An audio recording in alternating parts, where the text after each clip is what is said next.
2025 because she read it directly off the sheet, and it is indeed the year of our Lord 2026. Oh, yeah, he did find something out.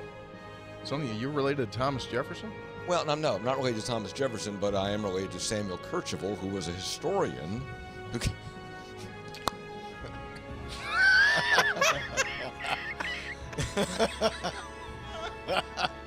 going to tell you something about Samuel Kercheval. Him and Jefferson out smoking corn silk.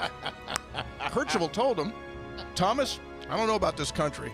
Might want to start again. He could. So I don't have a monitor here, so I really can't see what happens at the beginning of the show. Mm-hmm. So at what point do I pop up? When the music starts and Mr. Announcer comes on? Yeah. So they see all the little panic things that I do that I'm still in the process of setting up? Yes. They see you shuffle about uncomfortably. They see you blow the dust off your headphones. They see you put in like 2 cough drops at the same time. Oh, yeah. I don't do 2 at the same time. Yeah. Okay. All right. I don't know that. I should probably. Now, these shows are archived, right? So I can go back and watch them. Yes.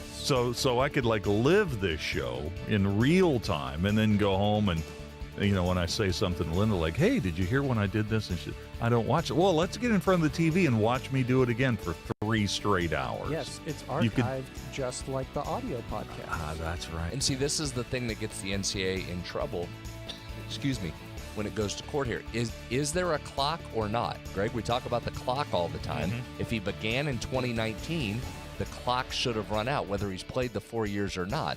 And that's part of the argument because some guys go right through the clock, right? TJ Finley, we've mentioned many times on this show. 7th team coming up this year. He's playing for Incarnate Word. He's played 7 seasons at 7 different schools. Now, why hasn't his clock started? Why doesn't he have the 5-year clock? So if you're Aguilar, I get it. He just bouncing him off the ropes. Somebody save this man. Oh, my Lord. Oh.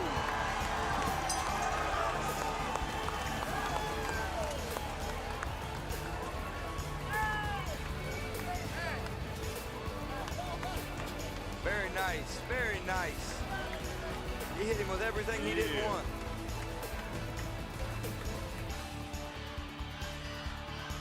Ten seconds remaining. It'll be a direct snap here. Snap back. It's Tyler.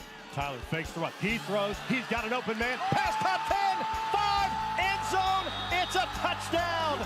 Pulled in by Nestor. 3 seconds left. Are you kidding me with the play call right there by Kevin Whiteman? Again, forget the game-winning field goal. Whiteman says, we're going to try and win this thing right now. The direct snap to Tyler sucked everybody up, and Nestor slips behind. What an unbelievable, gutsy play call, and then perfect execution by these Falcons. Things aren't always going to be great. And sometimes, you can work really, really hard and it's still not great. You're still not successful. But, if you continue to do it, one way or another, things are going to be work out. You're going to be successful. And it may not be in the world's eyes, but, God's made us this way. He's blessed us with so many things. And I think that's one of our attributes that we need to have is we're going to continue to work. We're going to continue to work hard. And if it doesn't work out exactly how we want, just keep plugging away because God's got better plans.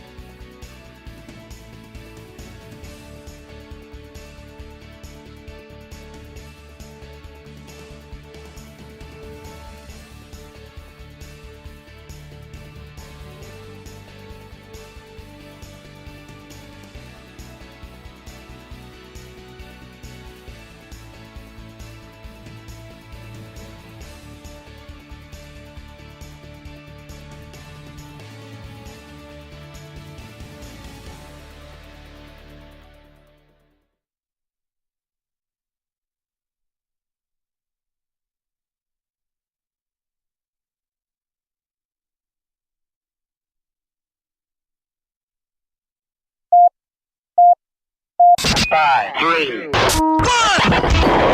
57! Red 57! Hot, hot! I don't believe what I Dempsey kicks a 38-yard field goal on the final play of the football game. 5 seconds left in the game. Do you believe in miracles? Yes! It is a great night to be a Mountaineer wherever you may be. From the home of the state's land-grant institution, inside the Health Plan Studios, in the Dale B. Miller Building in Morgantown, it's time for the state's most listened to sports talk show. This is the CityNet Statewide Sportsline. CityNet, cybersecurity experts for the digital age.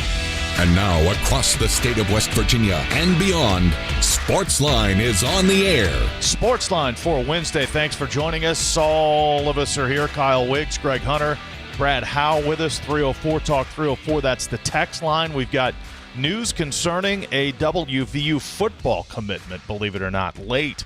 But we'll get to it coming up. First, we got to squeeze Joe Brocato in because he's working. He's in the middle of a game. It's halftime of the game at the Country Roads Shootout at West Virginia State, and Morgantown leads Paul Blazer, Ashland, Kentucky, 38-30 at the half. And as we bring Joe in, we're going to recap some of the games from earlier today. Joe, good evening. Yeah, good evening, guys. Halftime lead. Morgantown jumped out. What was 9-0, and then Ashland pretty much caught up, and Morgantown leads by 8 here at the halftime. Yeah, 9-0 start for the Mohegans at about 2 minutes of game time. That run ended with a Cam Kellogg corner three, and really since then, Ashland has been able to not only keep pace but make some gains on the scoreboard. But that big start from Morgantown, allowing them to hold the halftime lead by 8 points, and they're getting a huge first half effort from Max Fry. He's got 13 points so far, and this is an Ashland team that has a home-and-home series with George Washington. They're one of the top squads in Eastern Kentucky, so it's a good size and a good test for the Mohegans, exactly what Dave Tallman wants to see from his club coming down here. Certainly an entertaining one there, but I know there's been a lot of entertaining games at State, so what else is going on? Yeah, I think one of the probably more competitive games, even though the final scoreline may not indicate it, the game that we saw earlier this afternoon on the boys' side between Westside and Williamstown. Both of those teams were Class AA squads that made it to the state tournament a year ago. Westside trailed by 11 points early in the third quarter, and they ended the game on a lengthy run to win by the final of 50-40. It was a close game in the fourth, and Westside was able to clamp down on Williamstown defensively, holding them to just 5 points over the final quarter and a half. So a big win for the Westside Renegades as they're continuing their quest to get back to the state tournament.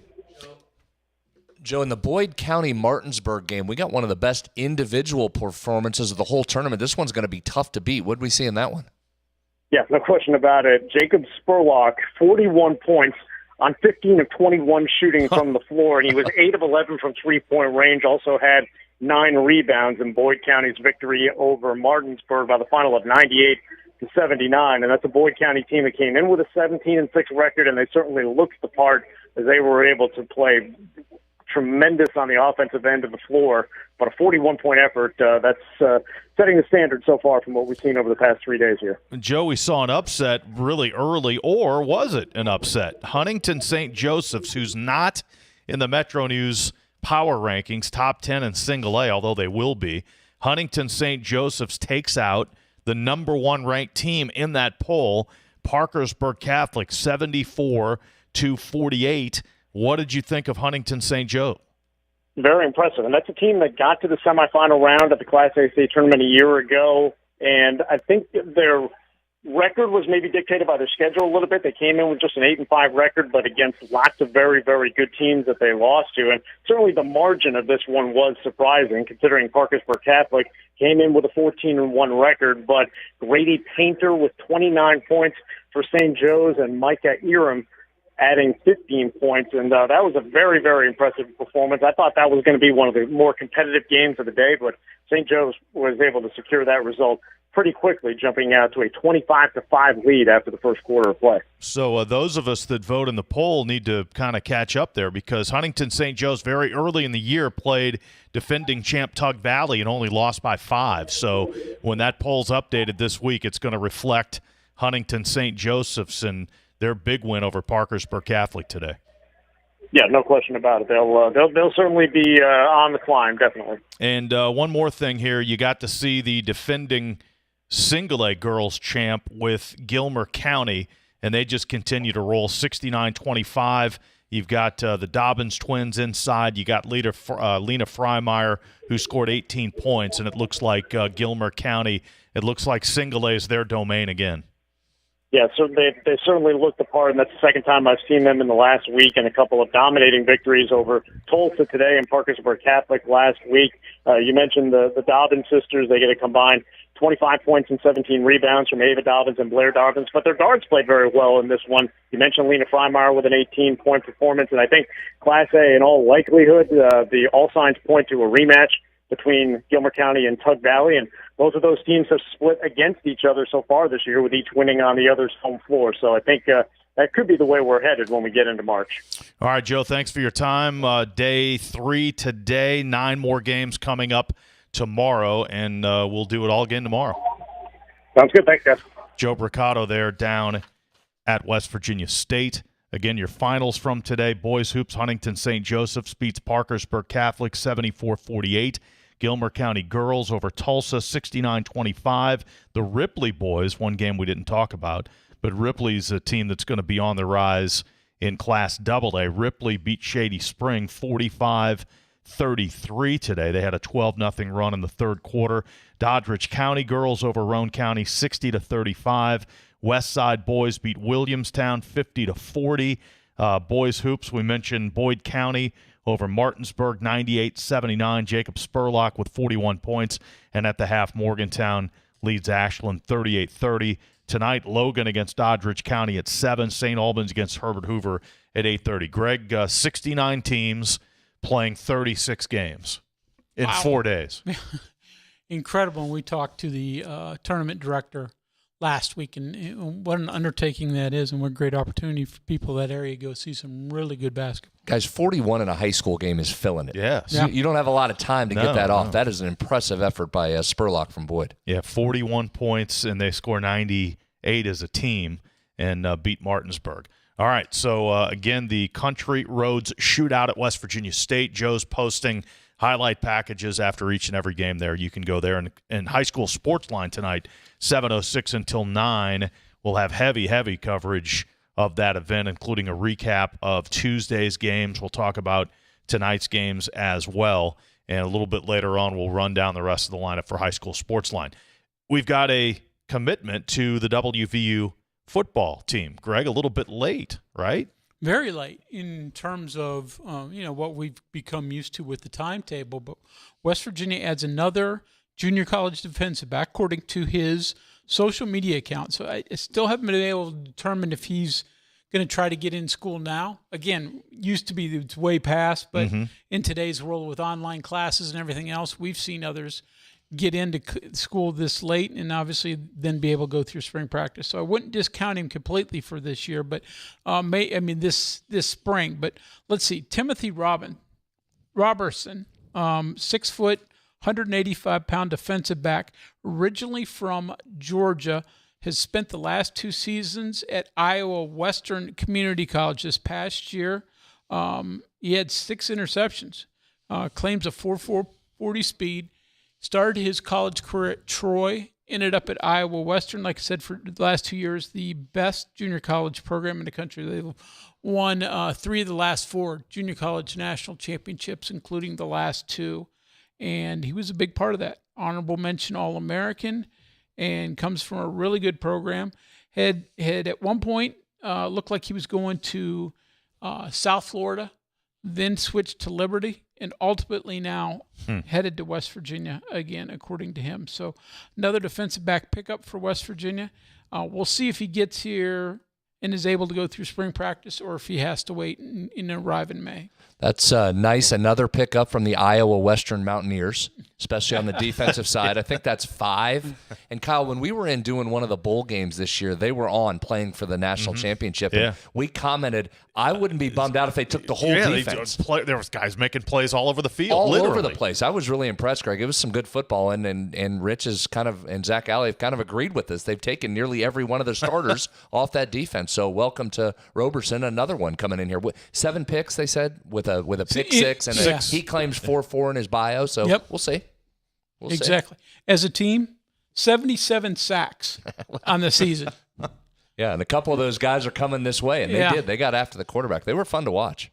Players everywhere, right? Mm-hmm. You got to find them and coach them up, and who knows? So, okay, that's interesting. It's interesting that someone like that with that type of background was still available, or at least still taking offers at this late date. Everybody's always taking offers, Kyle. Oh, boy, aren't they? It looked like West Virginia had offered him a few weeks ago, and he was sort of banting about a little bit, but ultimately ends up with West Virginia. Again, according to a social media account. Haven't seen anything official from WVU just yet.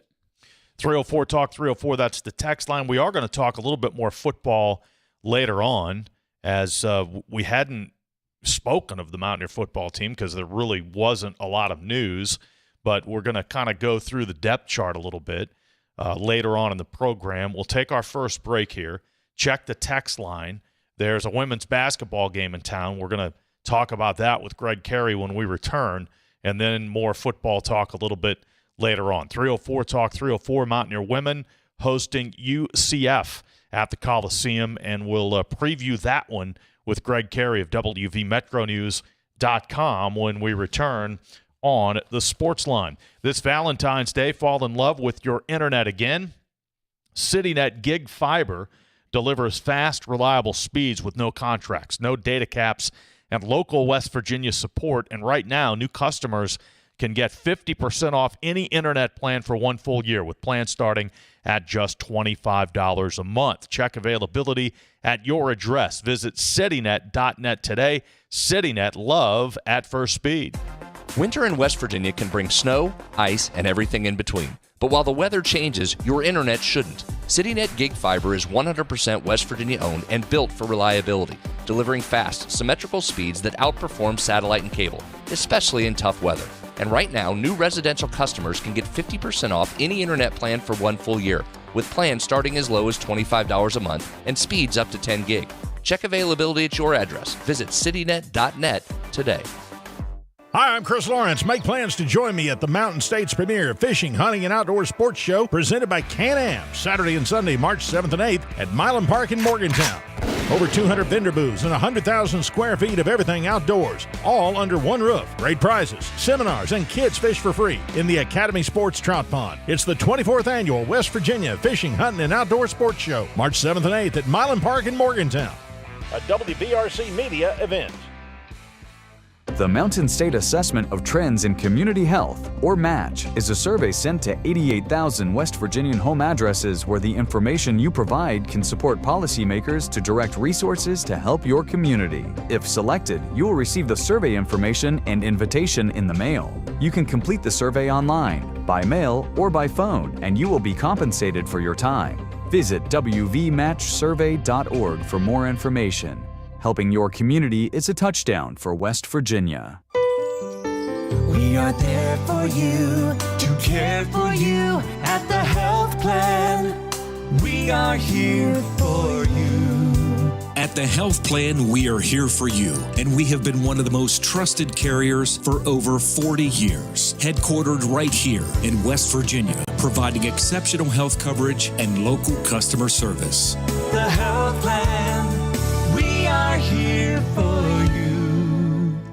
The weekend's almost here, and are you looking for the perfect way to enjoy the water? Lou Wendell Marine Sales has you covered with Avalon pontoon boats. These luxurious high-performance pontoons offer smooth rides, spacious seating, and top-tier durability. Built with precision and style, Avalon pontoons deliver comfort and reliability season after season. Visit Lou Wendell Marine Sales today and experience the Avalon difference. Lou Wendell Marine Sales. We sell family fun.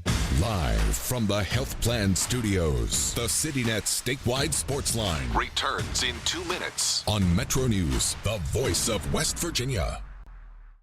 New year, new trucks. Start your year off with a new truck from Dan Calva Toyota World. Now lease a 2025 Tacoma for as low as $299 a month. Save over $7,500 off on select Tundras or get 2.99% for 72 months. It's your last chance to get a gas model 2025 RAV4. Don't miss out. Come experience cars you can count on year after year. Dan Cava, Toyota World in Fairmont. Shop the road.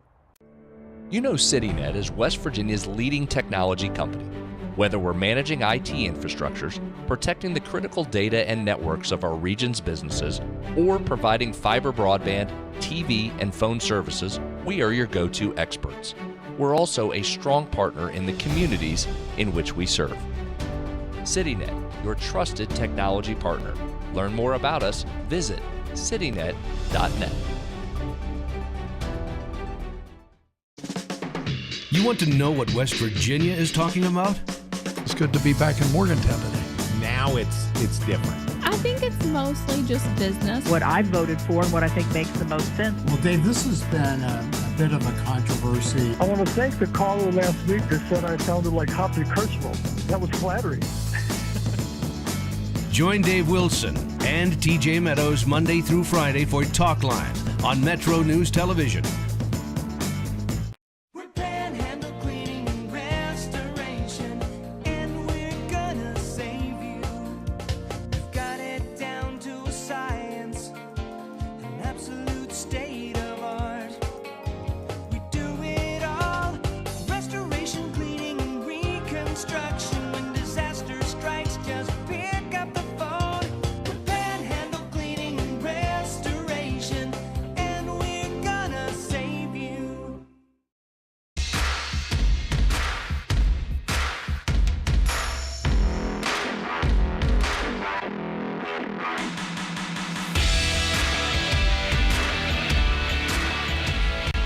CityNet Statewide Sportsline. Welcome back to the Health Plan Studio. Kyle, Greg, and Brad with you. And Greg Carey's with us from Hope Coliseum. Greg, good evening. Good evening. How are you guys? All right. Mountaineers against Central Florida, UCF. Mountaineers against UCF tonight. Women's basketball set this one up for us. Yeah, well, West Virginia kind of looking to maintain some of the recent momentum and going for a 7th victory over its last 8 games and the 4th consecutive win here tonight against a Central Florida team that has fallen on some hard times in Big 12 play and is going to be shorthanded again this evening, playing without a couple key players. So certainly a daunting challenge awaiting the Knights. And in the case of the Mountaineers, you're looking to stack another Big 12 win, stay atop those conference standings, and kind of maintain the momentum that you've largely built up throughout the latter parts of January and the first couple of weeks over February. And Greg, I guess the biggest worry for West Virginia in this game is you don't look ahead, because you've got huge contests at Oklahoma State and at TCU coming up that are going to determine where you finish in terms of the Big 12, maybe even opportunities for regional host in the NCAA tournament. So not looking ahead is probably the biggest task for Mark Kellogg's team today. Absolutely. This is a game that, West Virginia is expected to win, rightfully so. Central Florida comes in just 2-10 in the Big 12. They've lost 5 consecutive games, numerous ones that they haven't really been competitive in. And they're also going to be missing a couple key players in this game today. So the challenge really only gets tougher. But as you mentioned, West Virginia still has to come to play, still a Big 12 opponent here. And this is the first of 2 matchups with the Knights. So there's a lot to be taken away from both sides here, because these 2 teams will be squaring off again in a couple weeks. Now, you just told the team to not look ahead, and you immediately jumped ahead with your question. You didn't ask anything about UCF right there, Hunter. You just pushed right ahead to Greg Carey. Hey, Greg, this seems like one of those from if you just look at one top line when you're West Virginia, you always look at points off turnovers and their ability to create as they did against Arizona, even though the Wildcats were able to keep it close for the first quarter and then West Virginia ran away with it. This seems like it's going to be a massive mismatch in that area in particular. You mentioned that UCF's already shorthanded, but this is a team that gives the ball away 1 every 5 possessions. That is not the formula to beat this West Virginia team. Right. The matchup is very favorable for the Mountaineers on paper, and you'd look and think that West Virginia, if they're able to turn over UCF at that high rate, that's also going to allow the Mountaineers to then take higher percentage shots and probably get, a lot more looks at the basket overall than UCF does, which would bode well for the home team. But I think one thing to keep in mind here for West Virginia, particularly after that Arizona game that you just mentioned, is the field goal percentage defense. That's something that certainly Mark Kellogg wasn't exactly thrilled with, and giving up some easy baskets set after the game. It can't be just feast or famine to a point where it's a 50% field goal percentage to the other team, and then you're needing upwards of 25, 30 turnovers to really kind of, get what you want out of your defense. So for the Mountaineers, I think one thing to keep an eye on tonight is how many stops you're able to get overall and how well UCF is able to execute in the half court. You mentioned key players. UCF has one of the top 4, 5, 6 scorers in the league, and Leah Harmon, but she's one of those that's out, right? She's one of those that's out. Yeah, she's been out for a few games, and she's easily the go-to player on this team, averages about 6, 7 more points than anybody else on the roster. So, for UCF, you kind of have to wonder where the offense is going to come from. It's certainly been a challenge for them in the games that Harmon has missed, and it won't get any easier tonight playing a Mountaineer team that is obviously going to be swarming them all across the court. Last game, West Virginia forced, you mentioned that, Greg, that's a great point, forced 29 turnovers, but Arizona shot 54% from two-point range, so it's a good point by Mark Kellogg. Let's put Hunter on the spot here because he's usually pretty good at this. Over or under the 29 turnovers that were created last game for West Virginia? How many will they force? Over or under 29? I'm going to go under because eventually they got to be under a number in that regard. It eventually can't work out well. I'm going over. Kyle's over. Greg, what do you want to do? Over or under that number? I'm going to go over as well. I did some long. You got your fancy stats there. I did some longhand division, and Central Florida turns the ball over a lot. They're every 5, close to 20 per game. Mm-hmm. So against a West Virginia team, Greg Carey, I'm going over 29 turnovers. Yeah, I'm with you there. About 8, 9 a quarter certainly sounds within reason tonight. That's crazy, isn't it? I mean, jeez. Okay. Well, they do that. It'll be a 35, 40-point win. Yeah, well, good. I'm glad we've written this game off. I hope the team's not listening here. We've absolutely moved right past this. So got to come out and take care of your business. I would think that'd be the one thing, though, Greg, to your point. Yeah. You've got to come out and be dialed in. That was easy to do on Saturday, Greg. There was a great crowd in that building, so they're probably going to have to bring a little bit of their own energy tonight. They know that this is an opponent they should take care of. So I'm with Greg. That would be the only thing you've got to worry about here is just don't be sloppy early and take them for granted. Mm-hmm. It could be a bit of a sleepy spot because you mentioned, kind of what waits around the corner. Certainly West Virginia's toughest 2 games remaining, in the regular season are going to be the 2 after this evening. So for the Mountaineers, I think it's just staying present. They've generally done a pretty good job of that, and if they can continue to do so, that'll bode well for their chances to stay atop the Big 12. One more thing for you, Greg, as we all look ahead, all collectively, all 4 of us. TCU plays Baylor tomorrow night, and then West Virginia at TCU. So you go into this week, the Mountaineers are just a half game behind Baylor for first place in the league, and then you've got TCU and Texas Tech a half game behind. There's not really a question there, Greg, but still, there's so much to be determined, and many of the big games in the league are coming up here right around the corner. Yeah, absolutely. And, that's one thing for West Virginia. 3 of your remaining 5 regular season games are going to be played against UCF twice and then Cincinnati. So 3 teams that really aren't in contention for anything and, really only have one path to some postseason play, and that would be winning the Big 12 tournament, games that West Virginia would certainly be expected to win. So that would generally think you would help stay atop the Big 12 race, but it's going to come down largely, if you can handle business there, to those 2 games that you mentioned against both TCU and Oklahoma State. And that also will probably play a big role in determining whether West Virginia is able to get that coveted, home court advantage in the NCAA tournament. Well, Greg, we'll look for your work a little bit later on tonight. Recap of West Virginia against UCF in women's basketball. Thanks for the preview and enjoy the game. Anytime. You guys have a good one. Greg Carey there at Hope Coliseum where the Mountaineer women play tonight, and then that matchup against TCU on national TV Sunday night. Big one. See if West Virginia can handle that. And they're still squarely in the mix here to win a Big 12 regular season title. Half game out of first place. Yeah, with a win over the team ahead of them. Yeah, TCU game could really decide who wins this league. 304 Talk 304. That's the text line. We'll check the text when we come back. A little bit of football talk as well. It is the CityNet statewide sports line. We're inside the Health Plan studios. Since 1979, the Health Plan has called West Virginia home. From humble beginnings, they've grown alongside West Virginia, becoming a part of its fabric. For over 4 decades, they've been here through thick and thin, supporting local families and businesses, proudly serving West Virginia for over 40 years. The Health Plan. Your smoke alarms work? Don't wait for a tragedy to find out. Smoke alarms are designed to give you and your family the precious seconds you need to safely escape. Test your smoke alarms every month by pressing the test button until the alarm sounds. Depending on the type of battery in your smoke alarm, you may need to change the batteries at least once a year or whenever the low battery warning chirps. And never remove the batteries for any reason. Remember, having working smoke alarms is not only a good idea, it's the law. A message from the West Virginia State Fire Marshal's Office.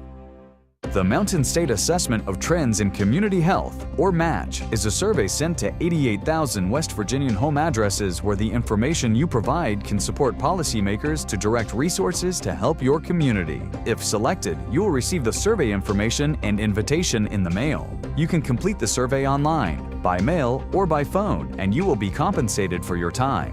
Visit wvmatchsurvey.org for more information. Helping your community is a touchdown for West Virginia. Live from the Health Plan Studios, the CityNet statewide Sportsline returns in 2 minutes on Metro News, the voice of West Virginia. I have had a complicated relationship with food. My job was to talk to heart failure patients about diet and exercise. I felt like, why would you listen to me? Because I was not following a diet that was healthy for me. I needed help. Bariatric surgery at WVU Medicine helped me lose 175 pounds. I feel like I'm free. They hold the skill, they hold the tools, and they're waiting for you to come say that you need the help. New year, new trucks. Save over $7,500 off on select Tundras or get 2.99% for 72 months. Come experience cars you can count on year after year. Dan Cava, Toyota World in Fairmont. Shop the road. Download Metro News Television on your iPhone or Android. Search Metro News Television in your app store. Create an account today to get alerts and watch all live and archived content. Download now. You own a boat because you love spending time on the water. Choose the outboard that allows you to make the most of it. Honda Marine's legendary reliability, ease of maintenance, and powerful performance keep you going strong. And they're all backed by the peace of mind protection of the industry's best limited warranty. Visit your Honda Marine dealer today and find out why it's more than an engine. It's your time on the water.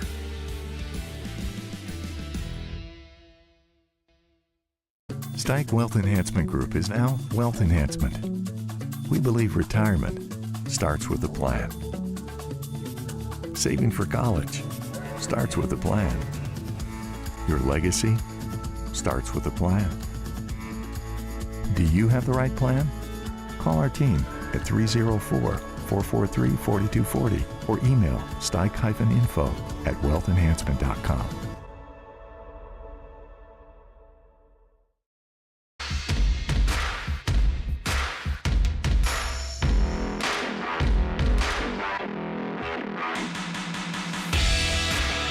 Sportsline for this Wednesday. High school Sportsline coming up at 7:06. We invite you to stay tuned for that as well on a day where there's a very late commit to the WVU football program. JUCO defensive back Tim Robertson, who had 6 interceptions last year, Iowa Western Community College. We'll get into some more football talk here. 304, Talk 304. Cal, I saw an article, it's about a week ago now. CBS Sports put it out, and Greg, we're entering that season now where it's rankings time. Everybody wants to put their rankings out.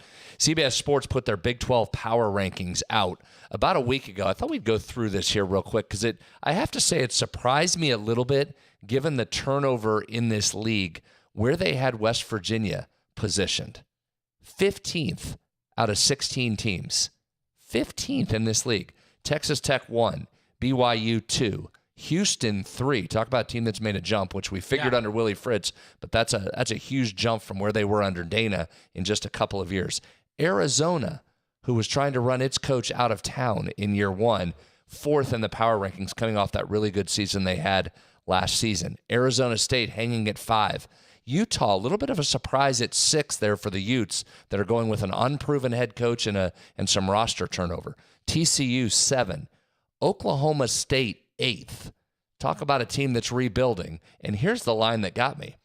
They said if you're looking for a Big 12 sleeper, it's right here in Oklahoma State. Oklahoma State transitioned in the superstar-studded North Texas roster. All due respect, Mean Green had a heck of a year. Yeah. Superstar-studded North Texas roster isn't something you normally hear. Kansas State, 9. Brand new coaching staff there. Colin Klein, first-time head coach. Kansas at 10. Significant roster turnover. Jalen Daniels out after 17 seasons as the starter. They will be looking for a new quarterback there. Cincinnati Bearcats, 11. They're looking for a new quarterback, too, after Sorsby moved on. Colorado, 12. Having to remake its roster after a really struggling season last year for the Buffs. Baylor, 13. UCF, 14. West Virginia finally clocking in at 15, followed only by Iowa State. I was a little surprised there, guys, that West Virginia's 15th. I mean, I don't expect them to be a top 4, 5, 6 team necessarily, but goodness gracious, that's pretty low. So I guess the question would be, well, we have a lot of time to talk about football. Let's start it this way. You ready? 304-8255-304. If West Virginia's to finish better than 15th in this league, give us 2 position groups that must come through and be better than what it was last year. The 2 most important position groups, if West Virginia's going to finish better than CBS Sports predicted 15th, what would those be? And we'll get into it and break it down a little bit. Very good. Like that. 304 Talk 304. We do have a text or two concerning some of the other topics that we've brought up. Transfer portal, question about that in terms of Mountaineers, former Mountaineers that are in the portal that haven't come out yet. I guess the biggest name there is Nico, right, who is still in the transfer portal. I have not heard anything at about least his officially. Anything about his ultimate landing spot. So don't know about him. In a vast majority of the scholarship top-end guys for West Virginia have ended up somewhere. Sometimes they've had to bounce down to a mid-major or something like that. A few of them stayed Power 5. But there aren't many that haven't found a home outside of Nico. All right, so when you look at the depth chart offensively, a concern at all that your top 2 quarterbacks are still young and inexperienced, Michael Hawkins and Scotty Fox? Well, they're young. They got game reps. I mean, Scotty Fox played 10 games last year, started 6. Michael Hawkins has played 7 games total, maybe 8 at Oklahoma. Started a number of those. So West Virginia in their last year even less experienced than that. If you look at it in the long term. So I think it comes down to, are they good enough, not are they experienced enough. I liked what I saw to Scotty Fox as a true freshman. Admittedly, he has to get better, but you would expect a true freshman to make a big jump going into his sophomore year. Michael Hawkins is a sophomore as well. Really highly thought of recruit coming out of Frisco, Texas, the Dallas area, when he was a 4-star. Could have gone to a lot of different schools, went to Oklahoma. And like I said, got some starting opportunities, but was sort of fell in behind John Mateer, who's coming back to Oklahoma as a starter, so he wanted to look for a place he could compete. I think if those 2 quarterbacks can stay healthy, which is a big if considering that position had so many dings last year. But if you can stay healthy, and if they make the growth that you expect, I feel good. Maybe not great, but good about that position. Yeah, I think I'll echo that, but I'll go a different way. I think you're right on Fox. I think the jump from freshman year to sophomore year is going to be big. I mean, how could it not be at that position? And you saw enough out of him last year. So think about it this way. Assume that he'll make a big jump, be so much more comfortable. You know the raw skills are there. That was evident from day 1 practice last year. So assume he makes a leap and is better than what we saw last year. If Hawkins beats him out, that means Hawkins is pretty good, guys. Yeah. I mean, I think that's what that tells me, if you assume that Fox is going to make that jump. So I actually think you have a chance to be in a decent position at quarterback for having that inexperience. So I think that's part of it. And then we won't be able to have these discussions without tying it all in, and I imagine we'll get some texts coming in here about the position groups that are going to matter the most. Running back and offensive line and quarterback are all tied together, aren't they? Yeah. They always are. They're going to be in this offense. I can't imagine this offensive line isn't better, guys. And we can start to go through some of these names here, but there's almost no way it can't produce more than what you saw last year. And if it just does that, think how much better the quarterback position can be. Now you add in a Cam Cook or a Latimer at the running back. Just take Cook, who you know is an established guy, started at TCU, led the country at Jack State last year. just if he's able to stay healthy, guys, at least you're not playing your 5th and 6th running back like you were last year. So I don't know how you can look at this team and not think it takes a big step forward on the offensive side. First two texts that come in mention offensive line. Texter says offensive line and secondary. So, again, you've got two experienced guys coming back, Nick Carey at left tackle and your center, Landon Livingston. Then you fill in around him, and there's a lot of players that have been brought in that have pretty vast experience. Yeah, I mean, vast experience at previous stops. A couple of kids from Jacksonville State who helped lead that rushing attack last year that Cam Cook took such advantage of. Really good players there, but others from elsewhere. You know, early reports are that they are already showing that they've done some things through winter workouts that have impressed some people. Nick Carey, I thought, had a chance last year. I mean, he wasn't perfect by any stretch, but he was one of those young linemen you look at and go, okay, give him a little bit more reps, a little bit more time. He's going to be really good. If Kevin Brown is half as good as we expect him to be as a true freshman, he's a factor. Well, you might need to bump up those expectations. Yeah. You're already hearing, I wouldn't even say whispers. You're already starting to hear talk coming out from over at the building that Kevin Brown is a wow in a lot of different areas. So if Kevin Brown, Greg, is a wow, then look out. That offensive line's better right away with Carey and Brown. Then you start to plug in guys, and I think you have options. Yeah. You just mentioned a couple of them. Wes King coming in from Wyoming as a transfer. Yep. Voss coming in from Kansas State. Guys that have played elsewhere. I think that's the thing you have this year that you really didn't last year. You just didn't have options, and you kind of had to stick guys where they were. This year, Greg, with so many different guys, you can kind of mix and match here through the spring, find out who's going to fit where. Malik Agbo reports out that he's put on weight. Remember, Rich talked about him last year and said he liked everything about Agbo, just needed to put that weight back on that he dropped when he was moved over to tight end at Texas. If he's put that weight back on, there's another guy in the mix that we haven't really talked about. So I think that the depth takes an immediate upgrade here. Yeah, I mean, Agbo, again, we don't have a whole lot of returners to talk about after Carey and Livingston, but Agbo is one of the guys, Brad, and we watched him in, I don't know, spring or fall practice when we first got over there. And it was really evident to anybody who watched him that he had a lot of technical ability, just wasn't big enough and strong enough at that point in time. Yeah, and he did it during games, too. Yeah. He had some games where he had some moments where you're like, okay, you're seeing a little something there. Texter Fred from Hurricane says offensive line, which we've talked about, and also the defensive back. So go there, Greg. 2 new starting quarterbacks, right? In Latimer, probably in the mix for one of those jobs, and then the other job wide open as well. Well, I mean, you don't have a safety who returns from last year, backup or a starter. So, yeah, you got to start there and rebuild that whole thing. Cornerback, you're rebuilding as well. There are a couple guys there that do return. Keyshawn Robinson, in-state kid. Yeah, from Jefferson. Too. Yeah. How close is he to getting up towards the top of the depth chart? I think he's probably getting close. He's been a nice special teams player for them. So he sort of shows some good athletic ability. So I think he's ready to make that jump. And we see it all the time. Sometimes you start out and you're just a nice special teams contributor, and then you make the jump into the regular lineup. So I do think there's that opportunity for him.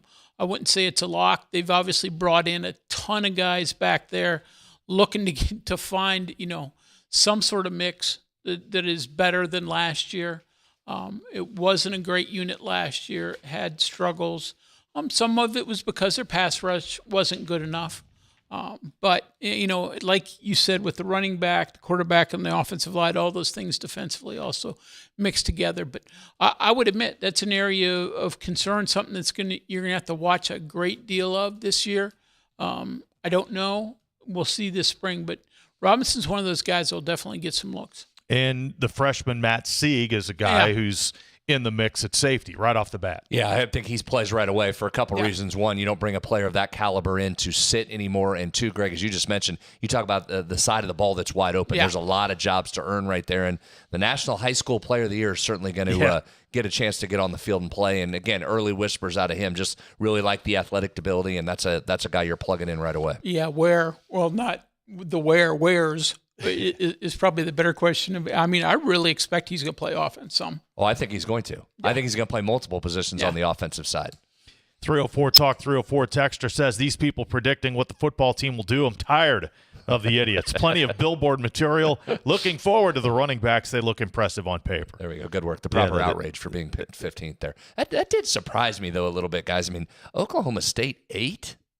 8 totally unproven. I mean, I know Mestemaker had an unbelievable year last year at North Texas, but that's a whole different deal. You can tell this particular writer took the Indiana model of taking all the JMU players and is transferring that right over to what Oklahoma State is doing with North Texas guys. Reportedly brought over 19. But I think there's a lot of questions in this league. It becomes maybe as wide open as it's been for a long time. If Houston's the team that people are picking in the top 3, and they had a great bowl win over LSU, a depleted LSU team, I realize. But we saw West Virginia go down there and handle the Cougars. So I think this league becomes completely wide open, even at BYU. And I get why they're up there. And I think Texas Tech and BYU are the obvious 1s and 2s. But BYU brings back a freshman quarterback that was just outstanding. But they lost some guys, too, in that move by Kyle Whittingham to Michigan. So we'll have to see there. And Utah, to me, is a real question mark, given how destabilized they were, even though it's an internal hire. It's a guy that's not been a head coach at that level. Well, you look at last year and what we talked about going into last year in terms of the league, there were so many quarterbacks coming back for everybody. Yep. They're not nearly as many this year. A lot of them are still in college football. They're at other programs. It's the opposite, right? Yeah. I mean, there's very few coming back. Yeah. Texas Tech, no returner, although their backup was very good before he got hurt. BYU, yes. Houston, yes. Arizona, yes. Arizona State, no. Utah, no. Right? I don't remember who Utah's quarterback was. Is that New Mexico State kid? Yeah, I don't think he's back. Dampier. Yeah.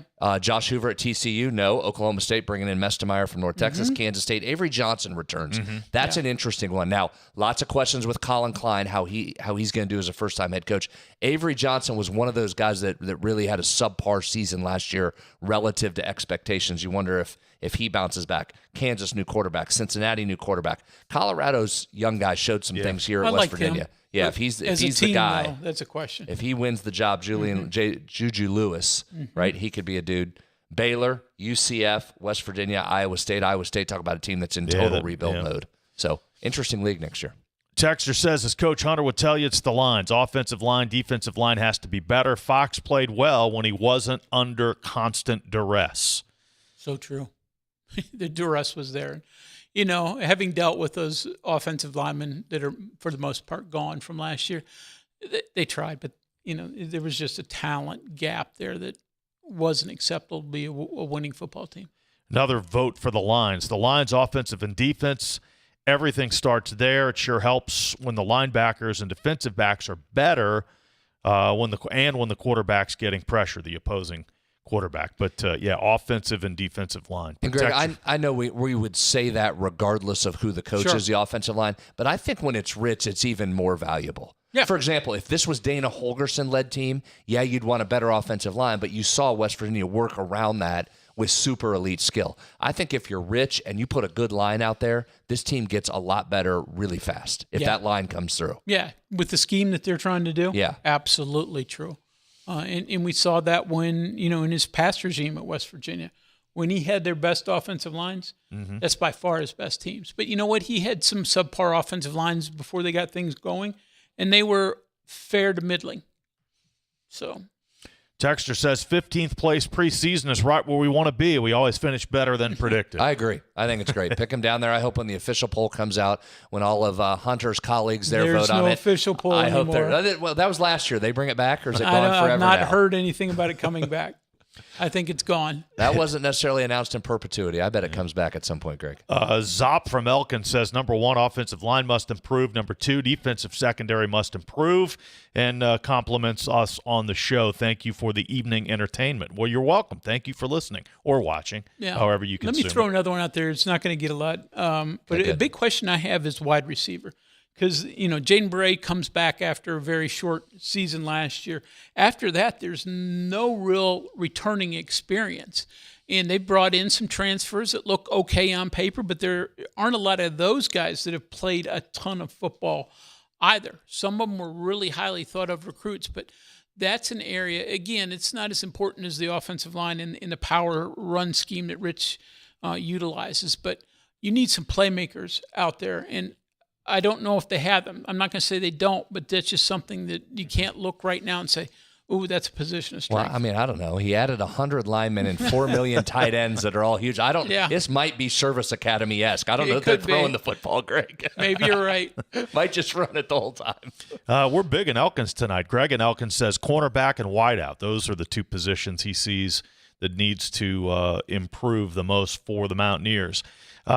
Question here. You guys have been around the program a long time. My question is, do these different coaches have completely different coaching philosophies?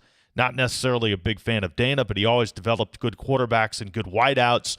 What does Neil and Rich do differently, or what do Neil and Rich do differently, or were Dana's players that much better?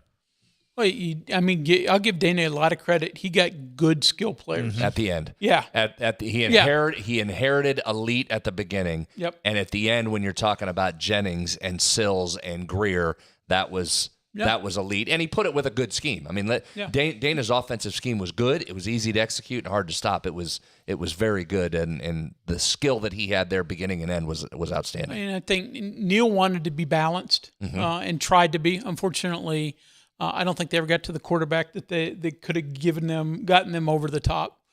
Garrett was, a nice athletic kid, but wasn't what you really wanted. But the junior year you saw it, right? Yeah. The junior year you saw what Neil wanted to do offensively, but other than that, he was trying to protect the offense and let your defense try and go win it. And we see what Rich wants to do. He wants. I mean, you're kidding about the Service Academy. Only kind of. Yeah, only kind of. If he could play Bridgeport football and throw it 4 times a season, I think he'd be just as happy as a pig in mud. 304 Talk 304. We'll check some more texts coming up. Stay with us. We'll be back. The CityNet statewide sports line continues after this. An irregular heartbeat can be serious. At WVU Medicine, our electrophysiology team offers world-class care, close to home and always within reach, to diagnose and treat heart rhythm disorders with advanced technology and devices. Call 877-WVU, the number 4 HRT, or visit wvumedicine.org/heart. If a fire occurred in your home, would your smoke alarms work? Don't wait for a tragedy to find out. Smoke alarms are designed to give you and your family the precious seconds you need to safely escape. Test your smoke alarms every month by pressing the test button until the alarm sounds. Depending on the type of battery in your smoke alarm, you may need to change the batteries at least once a year or whenever the low battery warning chirps. And never remove the batteries for any reason. Remember, having working smoke alarms is not only a good idea, it's the law. A message from the West Virginia State Fire Marshal's Office. We are there for you, to care for you at the health plan. We are here for you. For over 4 decades, we've been rooted deep inside West Virginia.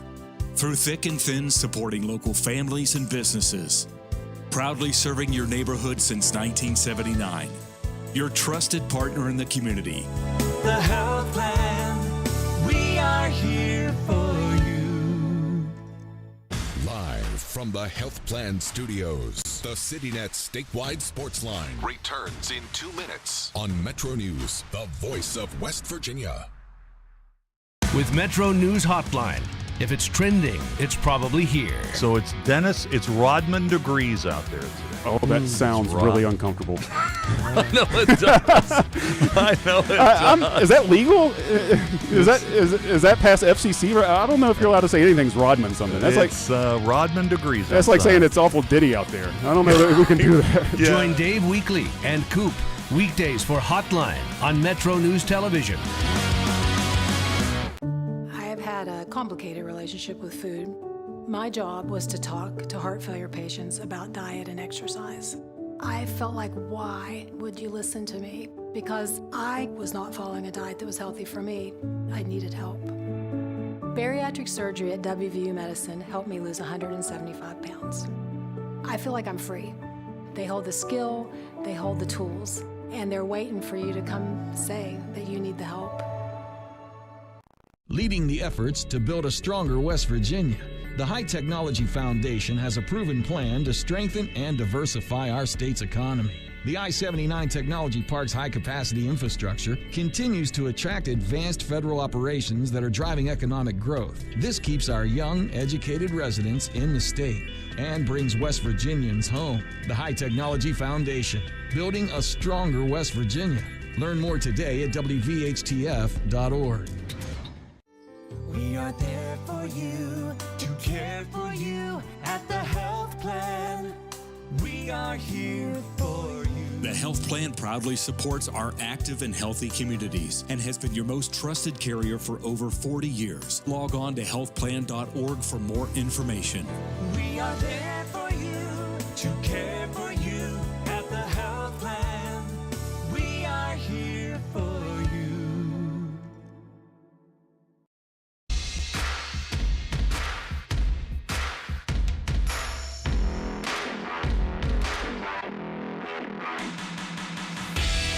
A lot of football talk tonight on the Sportsline, 304 Talk 304. We've got a couple of questions concerning the other sports. Texter asked, if Chase Meyer is going to be a starting pitcher this week when West Virginia's baseball team opens the season.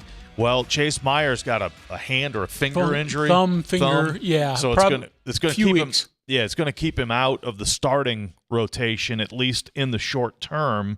And it looks like Division II, Brad, Cole, the Division II transfer, is going to start the season, the opener tomorrow, and then Maxiell is back. So those are your top two guys probably for sure, at least to start the season, and then hopefully Chase Meyer Don't gets want to back raise in expectations, but let's see if West Virginia can roll in its third consecutive Division II player that turns into an All-American for you. So West Virginia's been great at identifying that talent in the last few years. Also, Texter asked about the basketball recruits, the guys that have signed for next year. This Texter says he hasn't heard much about what you're talking about, Miles Sadler and Kingston Witt. Five-star Miles Sadler out of Arizona, originally from Canada, has been tearing it up as expected. Somebody of his stature probably has a beef for being left out of the McDonald's All-American game, given where his national rankings are. But he's been outstanding. Won MVP at a couple of tournaments, and he's really skilled, guys. He can do everything. Put it on the floor, handle, distribute, step outside and shoot. So he's having a great year.